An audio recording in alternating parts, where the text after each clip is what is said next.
Muna siya squat. Muna ginabuhat sa mga trupa sa mga ano. Squat, makabalik ko na ba? Sa mga kaya.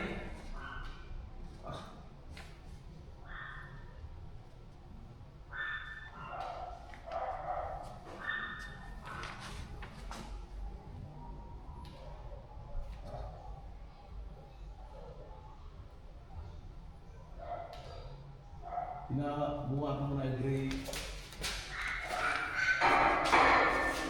Kani ginagawa na dito ni. Bukan. Bukan kayo. Yan, daghan na yung reps.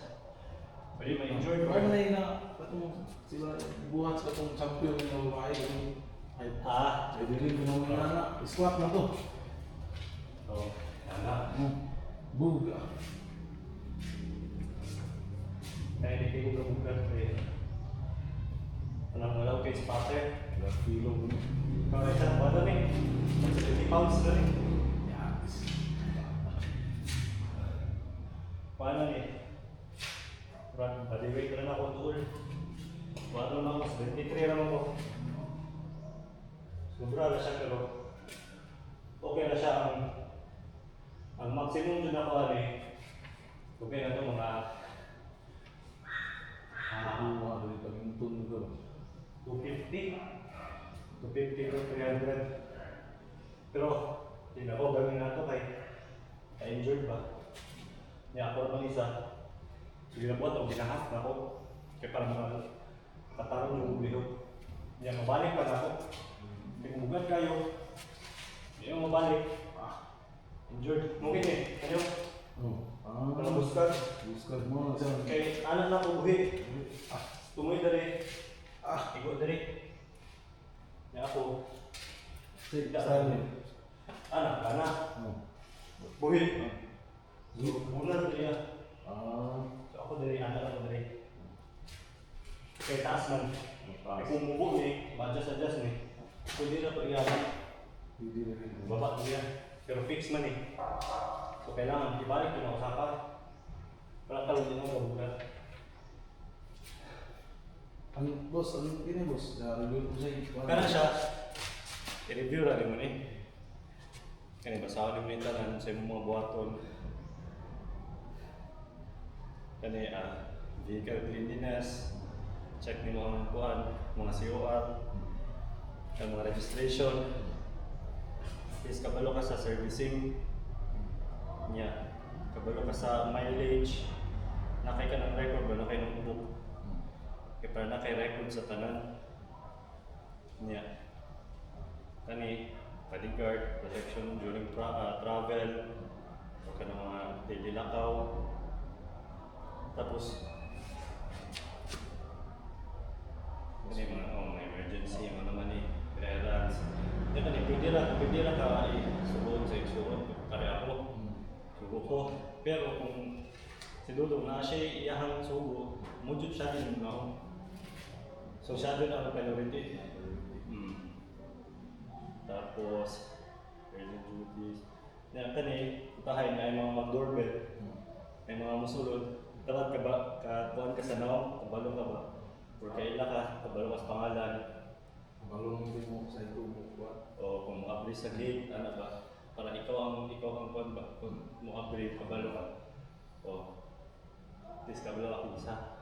Or bisag kung asa si Dudong mo, ito tayo mo, ito siya lang yung balay, nakaka-mag-drive. At least nawa kasi mga tao ba, kasulod. Tapos, kung na kay armas, at least na kay license to own, license to carry, license to kuhan. Arms kuan si Bing sa una ba? Kung paano dala. So di ka kadala. Kung na ko ilitad, pero ang kung ilitad dia, pili mo palitan ng duha na, palima. Kung mga palitan sa ba? Kung palitan na, with license. So anak, kay wala pa man, so wala kay firearms, so pero na. So kani, na kay record, asa mo mga to, kay Monday, sulat to di Monday. Na kay gamay ano ba? Nakuha na. So at least na kay masulatan. Bahay man gahapon nga tumugan sulat ni mo sa oras kasi mga to. Ano. So ani kung ay mga stress siguro sa sakyanan sa mga amigo. Confidential. Yung nana, so panipod, ako na yung kira ng CCTV. Kasi dodo mga nana. So ano yung kuntahan niya, mga nahitamok na di mayo. Hindi na siya. Tapos, kira na yung short daily update. Kasi na yung mga kailangan ba i-inform or sakyanan ba kailangan na yung matikuan. So, ingon mo sa'yo, i-report. Yung namin na pantay ng hangin. So, money available anytime. So, flexible. Dahil emergency o may lakaw. Pwede naman katawagan. Yakan kung mga pag-ibit naman hindi ka magdawat ng mga inunon. Kung naka sa duty. So, kung mga no use illegal drugs. No person is employed vehicle. So kung hindi nyo siya pwede gamitin siya sa kinang kailangan mo. Bawal na. Excessive personal phone. So kung dahil nag-drive ka o niya nakay ginadula o sa ka ng mga makadistraction mo. Yung makadula. Hindi na ko bago na. So kung relationships kanang kanisa ko naman kasi magkapuyat ka dili ha. So more man na na tayo partner. Okay. So kana siya pirmahan na mo sa baba, duha man ni ka buhok, pirmahan ni mo ni pirmahan po kanimo isa, ba pareha naman ni. Kaya kay copy na ko check copy. Salamat boss. Ito na ulit. Sige. Mahirap po ito ha. Oo.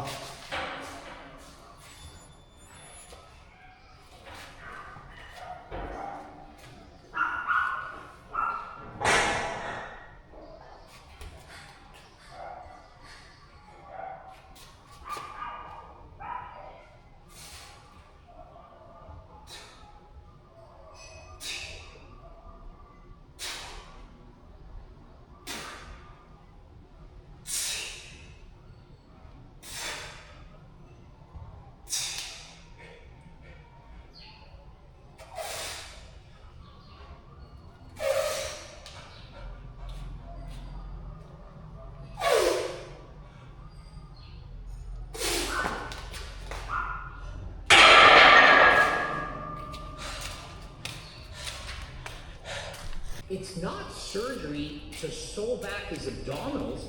It's to stop abusing the drugs that caused this in the first place. I mean, I don't understand.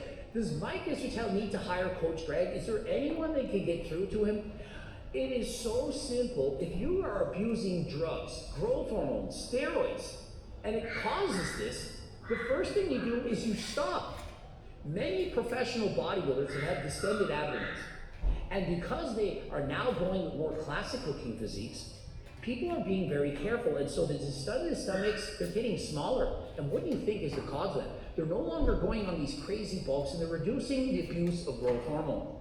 And so if Mike wants a flatter stomach, he wants to look more like Chris Williamson, the first thing you need to do is stop with the growth hormone and stop with the use of steroids. Go on a calorie restricted diet.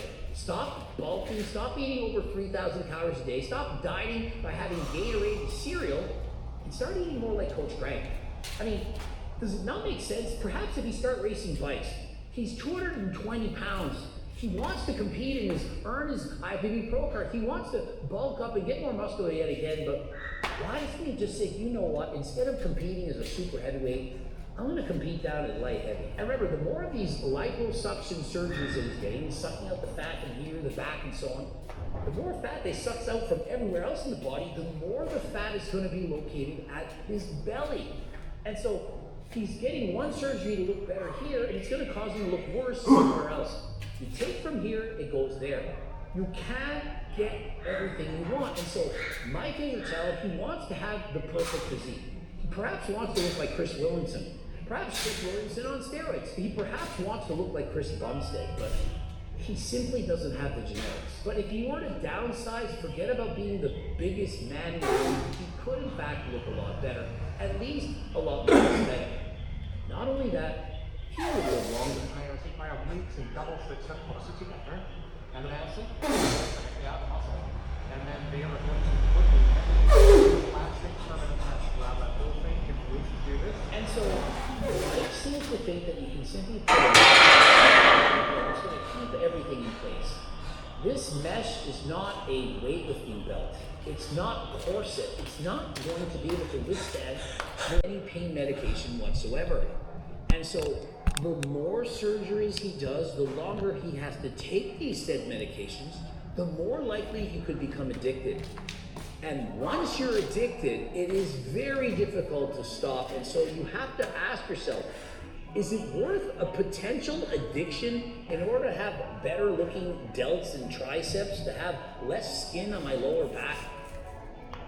It's not. Now, another thing he needs to be concerned with is that when you start cutting open your body, there are several nerves throughout. And so if you just cut a nerve, you may lose feeling in said area. And so if you get this abdominal surgery, there's a nerve called the femoral cutaneous nerve that supplies feeling into your groin. And so he literally could be in the upper quad area, the groin, and so imagine experiencing that. I mean, how many of you had perhaps surgeries in the past? For example, myself, I had surgery on my elbows, and there's no real feeling here. It doesn't feel normal. And so you start cutting open your skin for no reason other than you think you want to look better, and suddenly you lost feeling in whatever that area may be. I know, for example, women who get breast augmentation surgeries, a lot of them lose feeling in certain areas, and so you do need to be careful. Now, if you visually inspect Mike, you can tell he has a very thick neck, very wide neck. And so he's likely to suffer from sleep apnea or various illnesses related to being so big. And so we know in his previous surgery that he was intubated. And so what that means is they put a throat tube down his neck. And Mike's biggest complaint when he woke up was the pain in his throat. More so than the pain where they performed the surgery, the throat was of the most pain. And so for every surgery that he has to get, the anesthesiologist is going to have to put him out, and likely with larger doses, because after all, he's about Coach Greg's height and he weighs over 220 pounds. And so he's a very large and short man. That becomes even more dangerous. And so there is a real potential risk that he could in fact lose his life during the surgery. But even if he does survive, which of course we're proud of, he could have permanent damage to his throat. He might talk funny, he might be in pain, and so you gotta ask yourself, is it in fact worth it? And next, and anyone could have come up with this, infection, blood clots, the pain of the surgery, just everything that goes along with it. We've seen the last one. He had a hole in his lower back. It was a living nightmare. He complained of the fact that he was on pain medications, the fact that he could get addicted, the cost of the surgery, the fact that you can't go out in public, the fact that you have to completely change your life all for a surgery. And for what? The odd chance that he gets his IFBB Pro card? Would it really be that exciting to the dream has been met? I got my Pro card, and so they say, well, what do you owe it to? The hard training, the work that you put in, the years of sacrifice? No. The tricep surgery? So would you really be as proud of your performance if you knew the reason you won that Pro card was because of all your surgeries and less to do with all of your work? I had hip surgery in the past, and I know that I was in severe pain. I was on a lot of opioids, and what it does, it causes you to be constipated. And so I remember I couldn't poop for 4 days. And when I actually went to go poop, it was nearly a medical emergency. I'm talking about I had to put gloves on and perform surgery myself. I had to pull it out. I was bleeding. It was a nightmare. I almost had to call an ambulance to bring me to the hospital. And so Mike is not going to be able to strain. He's not going to be able to push. That would cause intra-abdominal pressure. And so he's going to have to go to the bathroom while being constipated and or not take the opioids. And so imagine the pain he's going to be under. And so he's already been through one surgery, and he says it's the most difficult thing he's ever done in his life. And so why take on that challenge 4 additional times? It was freaking insane. I would say I more so sat on the toilet for probably 5 or 6 minutes, and it was opening wider, and I was like, it's not gonna come out, and so I had to get in there and pull it out, and it was the widest. I'm like,